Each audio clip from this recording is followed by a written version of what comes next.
Dagsaman ang mga nagpapabakuna kontra rabies.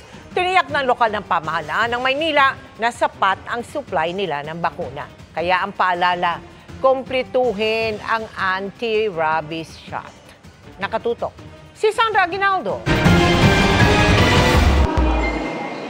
Sa Animal Bite Treatment Center sa Manila City Hall, halos walang patid ang dating ng pasyente ngayong umaga.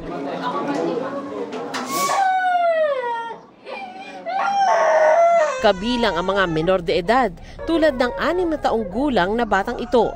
Pinabakunahan siya ng kanyang ina matapos makagat ng pusa sa paa. Kumakain kami tapos lumabas siya kasi kasama niya yung pinsan niya.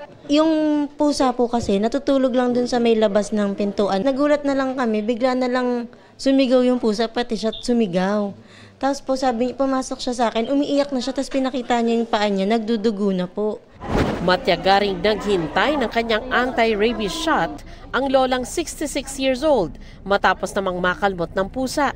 Ako mismo, nakita ko doon sa kapitbahay din namin. Ganyan pala mangyayari pag pinabayaan mo. Kaya yung anak ko, pinipilit ko siya kahit magpila kami. Nasa hanggang 150 raw ang pasyente rito araw-araw.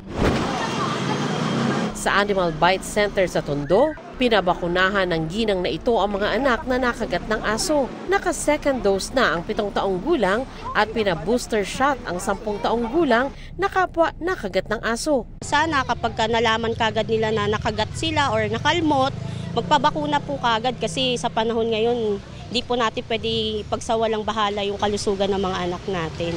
Pinaalalahanan ng center ang mga pasyente na kailangan nilang bumalik para kompletuhin ang kanilang anti-rabies shots. Kung positibo sa rabies ang pasyente, kailangan buong pamilya ang magpabakuna. Nag-positive po yung isang kamiyembro ng pamilya, like for example, namatay po siya sa rabies, yung mga immediate family kailangan po magpa-prophylaxis na po sila for protection po nila.